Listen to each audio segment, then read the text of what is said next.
जी, नमस्कार दोस्तों। मेरा नाम एस के सोनी है। और दोस्तों हमारे पास देखें एक ये सेट आया हुआ है। सैनसुई का सेट है ये। और इसमें एयू का पैनल लगा हुआ है, एयू कंपनी का। और 39 इंच का पैनल है ये।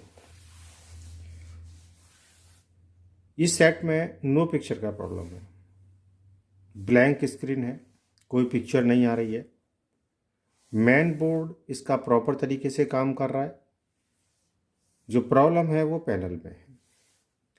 अब बहुत सी बार क्या होता है कि जब भी ब्लैंक स्क्रीन की दिक्कत हमको टीवी पे दिखाई देती है, तो आपने देखा होगा कि ज़्यादातर जो है वो हमको ये दिक्कत मिलती है कि हमारी डीसी टू डीसी आईसी जो है वो काम नहीं कर रही होती है। और उस कंडीशन में बहुत सारे टेक्नीशियन को परेशानी होती है। वो उसको आइडेंटिफाई नहीं कर पाते कि अभी हमको क्या करना चाहिए, कहाँ से हम उसको ठीक करें। बहुत सारे लोग जो इसके गेट लाइन से उसको ट्रैक को कट कर देते हैं, या बहुत सारे लोग जो है वो डीसी टू डीसी आईसी को ही चेंज कर देते हैं। या बहुत सारे लोग बहुत सारे लोग बहुत सारे लोग क्या करते हैं कि जो हमारा लेवल शिफ्टर आईसी होती है उसको चेंज करके देख लेते हैं, या कुछ उल्टा सीधा काम उसमें कर लेते हैं। देखिए, काम को करने के कई सारे तरीके हैं। उसमें सबसे अच्छा तरीका ये है कि किसी भी काम को जब आप कर रहे हो तो सबसे पहले उसको टेस्टिंग कर लो आप। जितना अच्छा आपका टेस्टिंग स्केल होगा उतना ही अच्छा आप काम में रिजल्ट ला सकते हो, उतनी ही एक्यूरेसी के साथ आप काम कर सकते हो। यदि आपको ये पता चल जाए कि ये हमारा डीसी टू डीसी आईसी ठीक है, प्रॉब्लम किसी दूसरी जगह है, तो आप फिर ये डीसी टू डीसी आईसी को चेंज करने की गलती नहीं करोगे। आपको अगर ये पता चल जाए कि हमारा लेवल शिफ्टर जो है वो ठीक है, तो आप लेवल शिफ्टर आईसी को चेंज करने में अपना समय बर्बाद नहीं करोगे। तो आज जो तरीका है मैं आपको बताने वाला हूँ कि डीसी टू डीसी आईसी को वो हम कैसे चेक करेंगे। ज़रूरी नहीं कि मैं इसी पैनल की बात कर रहा हूँ, आप कोई सा भी डीसी टू डीसी आईसी है, किसी भी पैनल का डीसी टू डीसी आईसी है, उसको चेक कर सकते हो कि वो आईसी कंफर्म काम कर रही है कि नहीं कर रही है। अब इसको चेक करने के कई अलग अलग तरीके हैं। सभी लोगों के अपने अपने तरीके हैं। कुछ लोग फंडामेंटल तरीके से काम करते हैं, उनको भी सही रिजल्ट मिलने के चांस होते हैं। कुछ लोग टेस्टिंग स्केल जिनका अच्छा है वो लोग मल्टीमीटर से टेस्टिंग करके काम करते हैं, तो उनका भी रिजल्ट अच्छा आता है। कुछ लोगों का क्या है कि कंफर्म नहीं हो पाता। कई कंडीशन ऐसी होती हैं कि हम लोग कंफर्म नहीं कर पाते कि हमारी जो बोर्ड है, जो डीसी टू डीसी आईसी है या जो लेवल शिफ्टर आईसी है, वो काम कर रही है कि नहीं कर रही है। तो ये कंफर्म करने के लिए आज मैं आपको एक टेक्निकल तरीका भी बताता हूँ। और टेक्निकल तरीके में आज आपको बताऊंगा कि हम डीएसओ से किस तरीके से पता लगा सकते हैं कि हमारी DC to DC IC confirm काम कर रही है कि नहीं कर रही है। देखिए, डीसी टू डीसी आईसी की दो कंडीशन हो सकती है। पहला तो कंडीशन ये है कि आपकी डीसी टू डीसी आईसी ख़राब हो गई हो, है ना। उस कंडीशन में आपकी डीसी टू डीसी आईसी काम नहीं करती। दूसरी दूसरी कंडीशन ये है दोस्तों कि हो सकता है कि आपकी डीसी टू डीसी आईसी काम तो कर रही है, पर किसी शॉर्ट सर्किट के कारण, आगे लाइन में कहीं दिक्कत होने के कारण वो डीसी टू डीसी आईसी आपकी जो है वो प्रोटेक्शन में चली जाती हो। कई बार जो DC to DC IC protection में जाती हैं तो आपको मल्टीमीटर से ये पता चल जाता है कि हमारी DC to DC IC protection में चली गई है। पर कई बार क्या होता है कि वो इतना जल्दी से प्रोटेक्शन में चली जाती है कि आपका मल्टीमीटर उसकी रीडिंग नहीं ले पाता, और आपको ये पता ही नहीं चलता कि ये DC to DC IC protection में गई कि नहीं गई। तो आज हम जो है ये सारी पॉइंट्स पे थोड़ा सा फोकस करेंगे और देखेंगे डीसी टू डीसी आईसी को कंफर्म तरीके से कैसे चेक कर सकते हैं। तो देखिए, अभी हम टीवी सेट को मल्टीमीटर से पहले चेक कर रहे हैं। मल्टीमीटर को अभी हम वोल्टेज रेंज में कर लिए हैं और अभी हम सबसे पहले इसकी पैनल बीसीसी चेक करेंगे। यहाँ पे आप देखें 0 वोल्ट आ रहा है क्योंकि टीवी अभी स्टैंड बाई में है। अभी हम इसको ऑन कर रहे हैं। देखिए टीवी अभी हमने ऑन किया तो यहाँ पे 12 वोल्ट सप्लाई पैनल बीसीसी मिलना चाहिए। तो देखें अभी आप मल्टीमीटर पे 12 वोल्ट हमको मिल रहा है। इसके बाद में डीसी टू डीसी आईसी अगर हमारी काम कर रही है तो यहाँ पे 3.3 वोल्ट जो है सप्लाई हमको मिल जानी चाहिए। यहाँ पे टेस्ट पॉइंट दिया हुआ है 3.3 वोल्ट का। यहाँ पे लिखा हुआ है V3D3 मतलब VDD3 वोल्ट 3.3 वोल्ट जो है वो इस पॉइंट पे हमको मिल रही है। ठीक है, तो यहाँ तक तो मसला ठीक है। अभी आगे हम देखते हैं तो हम देख रहे हैं कि यहाँ पर AVDD का पॉइंट दिया हुआ है। AVDD के पॉइंट पे हमको 1.13 वोल्ट मिल रहा है। ठीक है, यहाँ पे AVDD का मॉसफेट लगा हुआ है। इसके अगर सोर्स पे हम चेक करें तो हम देखेंगे यहाँ पे लगभग 12 वोल्ट की सप्लाई हमको मिल रही है 11.75। तो ये कंडीशन अभी हमारे टीवी की है। जब हम इसको ऑफ करते हैं तो ये सप्लाई यहाँ पे 0 वोल्ट हो गई और AVDD पॉइंट पे भी 0 वोल्ट सप्लाई हो गई है। ठीक है, अब एक कंडीशन तो ये होती है इस तरीके से चेक करने की कि जब हम अब टीवी को ऑन करेंगे तो AVDD पॉइंट पे कुछ वोल्टेज बनने के बाद में वो ड्रॉप हो जाना चाहिए। अगर ऐसा फंक्शन हो रहा है तो हम समझ सकते हैं कि हमारी डीसी टू डीसी आईसी काम कर रही है। तो अभी हम इसको ऑन करके देखते हैं क्या AVDD पॉइंट पे कुछ सप्लाई बनने के बाद बंद हुई क्या। तो देखें यहाँ पर हमको मल्टीमीटर ने कुछ भी ऐसा डिस्प्ले नहीं किया जिससे कि हम ये पता लगा सकें कि यहाँ पे कुछ सप्लाई बन के बंद हुई। वो 1.1 वोल्ट के आसपास सप्लाई आके रुक जाती है। एक बार फिर से आप देख लें। अभी मैंने देखो इसको सेट को ऑफ किया। अभी ऑन करेंगे तो हमको मल्टीमीटर पे फोकस रखना है और देखना है कि कुछ वोल्टेज बनने के बाद फिर बंद हो रही है क्या। देखो फिर से वो 1.1 वोल्ट पे आके रुक गई। वहाँ पे हमको कुछ एक्स्ट्रा वोल्टेज नहीं दिख रहा। 2 वोल्ट 3 वोल्ट 4 वोल्ट 5 वोल्ट तक अगर हमको दिखता तो हम समझ सकते थे कि वहाँ पे वोल्टेज बना और फिर बंद हो गया, पर वहाँ पे ऐसा हमको कोई फंक्शन नहीं दिख रहा। यदि हम VGL वोल्टेज की बात करें तो VGL वोल्टेज पे आप देखें ये यहाँ पे VGL सप्लाई मिल रही है तो 0.333 वोल्ट आ रहा है यहाँ पे। तो अभी हम इसको ऑफ़ कर रहे हैं। ऑफ़ करने के बाद देखें यहाँ पे 0 वोल्ट आ गया। ऑन करेंगे तब देखेंगे यहाँ पे कुछ माइनस वोल्टेज हमको मिल रहा है क्या। तो यहाँ पे अब जब हम इसको ऑन कर रहे हैं तो भी आप देखें कि वो 3.45 के आसपास वोल्टेज आके वहीं पे रुक गया और हम यहाँ पे हमको कोई भी माइनस वोल्टेज नहीं मिला। ठीक है, तो यहाँ से भी हमको कुछ भी क्लियर नहीं हुआ। इसके बाद हम VGH सप्लाई को देखते हैं, VGH सप्लाई पे कुछ मिल रहा है कि नहीं। तो VGH सप्लाई पे अभी आप देखिए, अभी हम इसको ऑफ कर रहे हैं और जब हम इसको ऑन करेंगे तो आप देखें कितना वोल्ट वहाँ पे मिल रहा है। तो जब हम VGH सप्लाई को देख रहे हैं तो VGH सप्लाई पे भी 11.45 वोल्ट आके खड़ा हो गया। उसमें कोई एक्स्ट्रा मूवमेंट हमको नहीं दिखा, जबकि VGH वोल्टेज जो है वो 29 के आसपास आनी चाहिए तो नहीं आ रही है वो। ठीक है, 11 पॉइंट समथिंग वोल्टेज हमको दिख रही है। तो इस कंडीशन में ये क्लियर नहीं हुआ कि हमारा डीसी टू डीसी आईसी ने सही से काम किया कि नहीं किया। यहाँ से हम आगे बढ़ें कि ना बढ़ें, हम CKV लाइन काटें कि ना काटें, क्लियर नहीं हुआ। अगर हमको ये पता चल जाए कि डीसी टू डीसी आईसी ने काम तो किया पर वो प्रोटेक्शन में चली गई है तो हम आगे बढ़ सकते हैं कि भैया किसी न किसी कारण से हमारी DC to DC IC protection में जा रही है।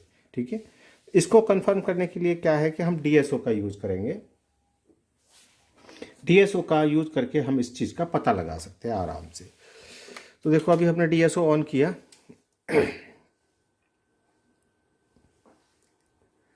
DSO ऑन करने के बाद में अभी हम सबसे पहले क्या कर रहे हैं कि जो 3.3 वोल्ट हमारे पैनल पे बन रही है हम पहले उसको चेक करेंगे। ठीक है,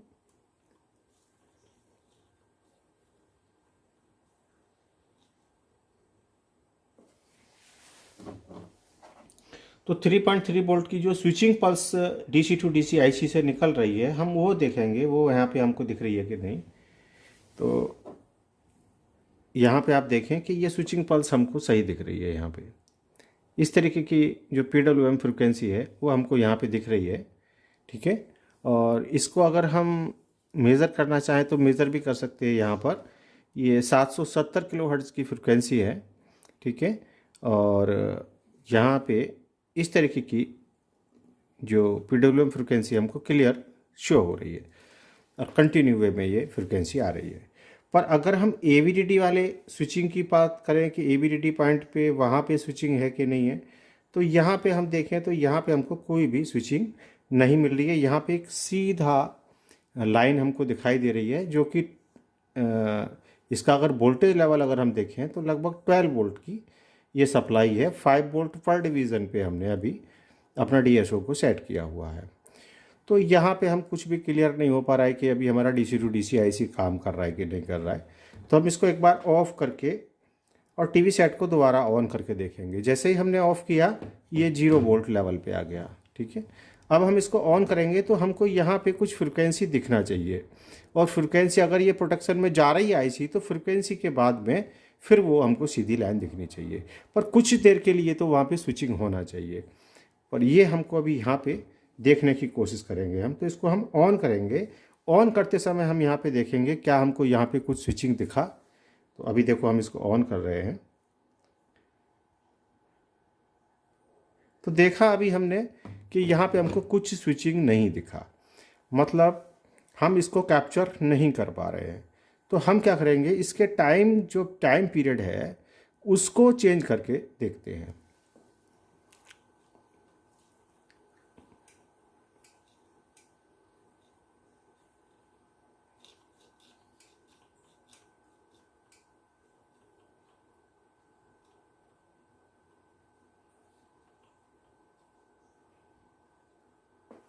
अभी हमने 2 माइक्रोसेकंड पे इसको सेट कर दिया है DSO को, और 5 वोल्ट पर डिवीज़न पे ये सेट है।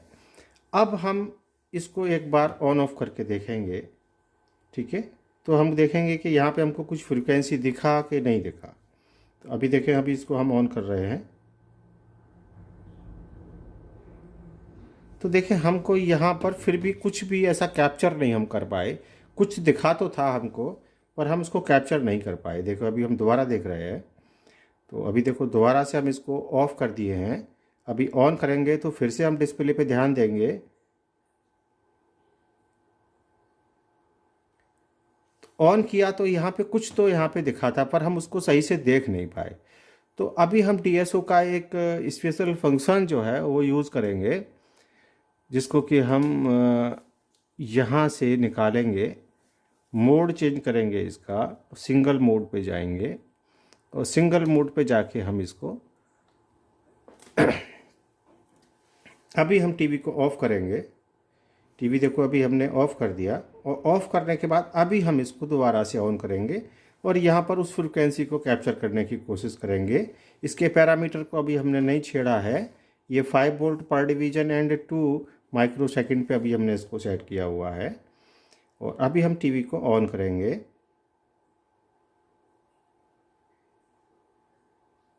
टीवी को देखो अभी हमने ऑन किया तो आप देख सकते हैं कि यहाँ पे हमको कुछ मूवमेंट दिखाई दिया है।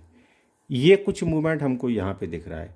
ये क्या है कि देखिए अभी यहाँ पे 0 वोल्ट था, जैसे ही हमने टीवी को पावर ऑन किया तो ये सीधा 12 वोल्ट लेवल पे पहुँच गई। ये 12 वोल्ट सप्लाई आने के बाद में कुछ यहाँ पे ये आपको दिख रहा है, जो गैप जो दिख रहा है बीच में, तो ये जो है ये इसका डिले टाइम है। और उस डिले टाइम के बाद में यहाँ पे कुछ स्विचिंग हमको दिखाई दे रही है और उसके बाद में फिर हमको सीधी एक लाइन दिखाई दे रही है। इसका मतलब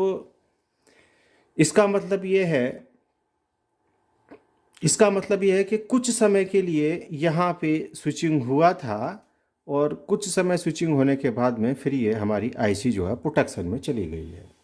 तो हमको क्लियर यहाँ पे दिख रहा है कि इस तरीके से हम इसको पकड़ सकते हैं कि हमारी DC to DC IC सही फंक्शन कर रही है, पर किसी रीज़न के कारण, कहीं शॉर्ट सर्किट होने के कारण हमारी DC to DC IC protection में जा रही है।